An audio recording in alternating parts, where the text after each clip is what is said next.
In terms of the assessment world, then there's a few things that we can do. So firstly, can it help us with content generation, so exam paper generation?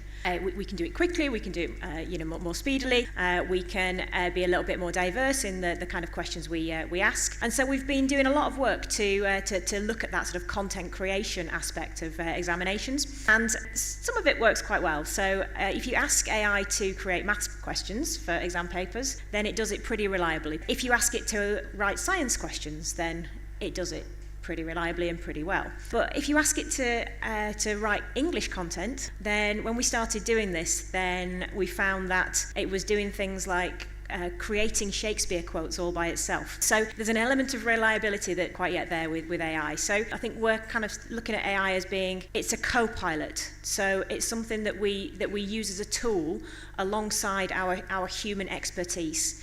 And if it can help, then we can allow it to help. And if it can't, then we'll rely on a more human angle. So it's something that I think will change over time. In terms of what the future looks like for assessment, then at the moment we're all very familiar with exam papers, but AI opens up the possibility of adaptive testing.